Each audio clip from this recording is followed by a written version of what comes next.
Well, welcome back to the kitchen. A horrible day out today. High speed winds and a bit of rain in the air. Well and truly wet and miserable.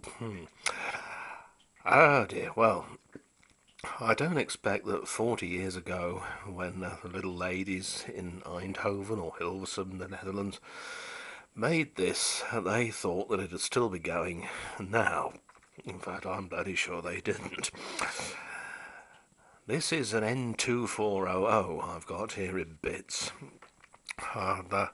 There's a few things I've had to sort out on this.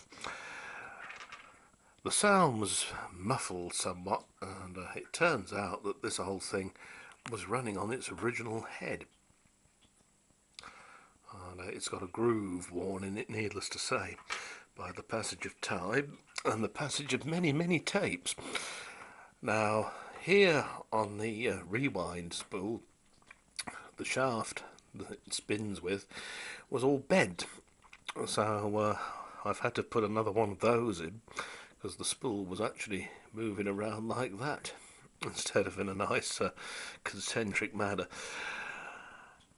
Also had this off and had a look at the faceplate underneath. That's what there is underneath it, and that's part of the automatic stop system. I've taken that one off a rack that I found in the shed. What happens is underneath the take-up spool there's a wiper arm that travels with it, and all the time the take-up spool is free to move and the tape is moving, a signal is sent down this yellow wire here to the motor control module, and so power is supplied to the motor and it continues to run. But when you get to the end of the tape, and it doesn't matter whether it's in fast forward, rewind or playback recording mode, of course this spool ceases to turn. It'll also cease to turn should the tape wind badly, and that will mean that power is shut off to the motor, and usually before any nasty things can be done to your cassette, which was a very good idea of theirs. It was simply superimposed on the mechanism from the old EL3302, as were these buttons. When you press play here, it moves the whole thing down, just like the old button did that you slid forward on an EL3302. And fast forward and rewind, of course, lock on this model because there's a sliding locking plate under there. But it's the same old thing. You see, it goes one way and then the other way. So, a very clever piece of adaptation there mechanically. And even the pause control is just superimposed on these old mechanicals. What happens is when you're playing back, you push the little pause button, or you pull it towards you actually as you face the machine, and you see it takes the pinch roller out of drive, and it takes the clutch drive out of drive to the take-up spool. It also short circuits the yellow wires here, because if it didn't, the motor control would assume, of course, the spool stop, so we have a jab, shut the motor off. Clever stuff. And then, of course, to regain drive, you just drop it back in, and away it goes. Now, Philips equipment of this era is known for bad belts. I can't vouch for the Norelco ones in America because I've got obviously no experience of those being here in the UK. But I'd imagine that they might have been similarly iffy, I don't know for sure. But belts are notorious for just turning to goo, like a tarry substance. And the same can happen to pinch rollers over time. This thing is 40 years old after all. They first started making these round about 1967-68. So last of them being built in 74. So even they're fairly old ladies now. And here is the pinch roller rubber that came from this one. It had started to go, and not much good at all. Now Philips did a funny thing with some of these pinch rollers. You can see there's a shoulder cut onto both sides of it, and it was a very, very tight fit indeed on the tape. The driving surface, if you like, there is only just slightly wider than the tape, and that could lead to a condition called tape creep. Nothing to do with President Nixon, for those of you who remember, but the tape would slide one way or the other, that way on the capstan, and of course sometimes it would result in a tape that got eaten. So yeah, not very good at all. What I used to do when I was overhauling these years ago was to always change the pinch roller if it was like that for a flat one. But of course you can't get the parts anymore. So what do you do now when it packs up? Well, getting this off is quite involved. It's best to press play, then pull the pause control up, which disengages the drive. Then remove this tiny washer, then this E-clip comes off and the things slide up slightly, and then you can get this off, this pinch roller. And then you knock the central shaft out on which it spins, and you'll find that the roller itself is made up from three parts. Two plastic parts in the middle that slide together to form the boss, and then of course the rubber tyre. And it just so happened that in my box in the shed I had a pinch roller from, well, I don't know what sort of machine it was, but the internal diameter of the tyre was about right, and the external diameter was, I think, the same overall size. Actually, it looked pretty well spot on to me. So I was able to dismantle that one, which was also in 3 bits, and then carefully fit it to its new boss, slide the second piece of plastic on, put the little pin back in again. It should just be an interference fit. In other words, you don't need to glue it, or you shouldn't do. If you do glue it with some super glue, for heaven's sakes be careful, don't get any in the bearings, and when you're dismantling it, don't, whatever you do, scratch the running surface of that highly polished shaft, because if you do, well, you can imagine what it's going to do. The thing to beware of when I put this back together again is this spring down here. It looks like a hairpin. Now, that provides the snappy action for this pause control, and if it's not in the right position, that won't work properly. Now, I've replaced the tired head with a new one and carefully lined it up. You may be able to see that it's adjustable both sides, this one. So what I did was to carefully count the number of turns on this side, which is the fixed side usually on a more modern deck, isn't it?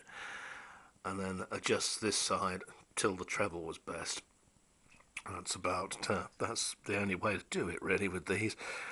She's a little bit on the hummy side. This one could need new capacitors, because these are all the originals installed all those years ago.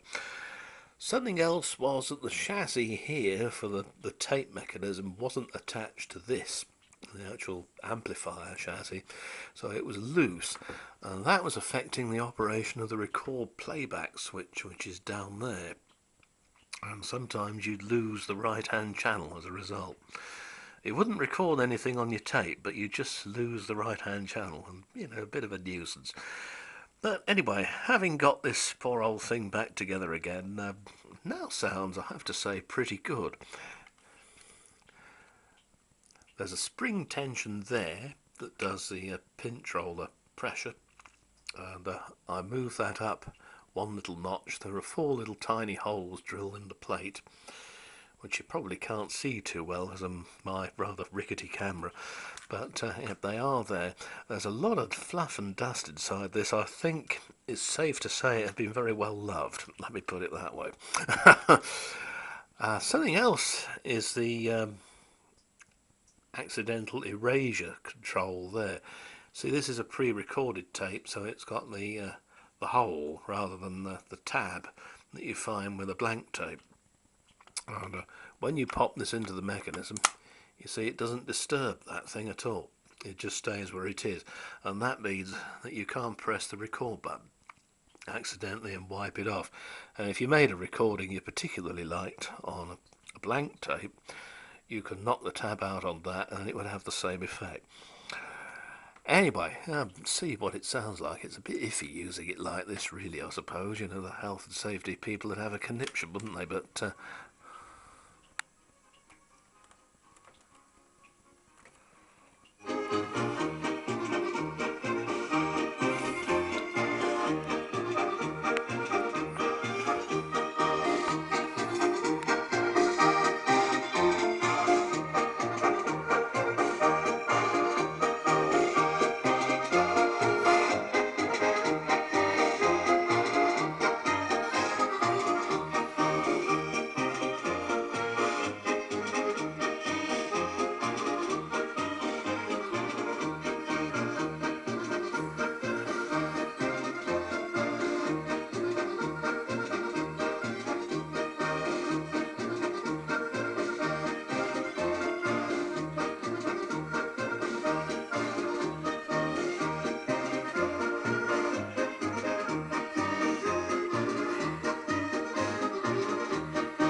well, Jimmy Shad now sounds as he should do, and not as if he's been on the booze.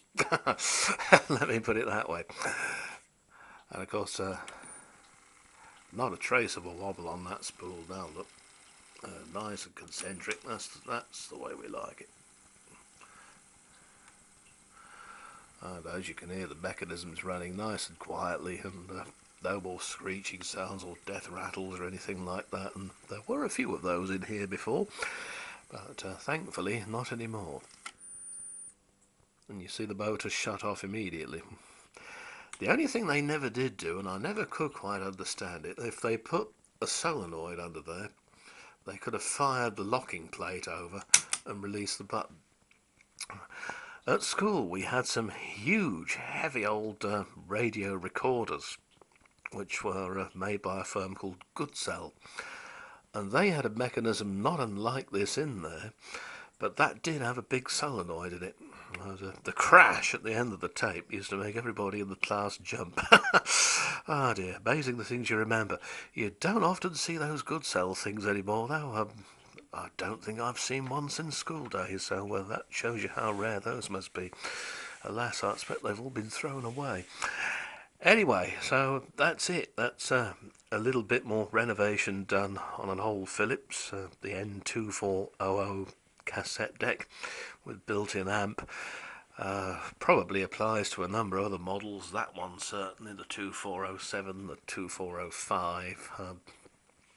These mechanics were used for a good number of years until they were replaced by the type with the red Leicester cheese gears. And yeah, after ages of complaints about iffy belts and rubber, they said, yes, we'll do it with a gear drive and we'll use shitty plastic.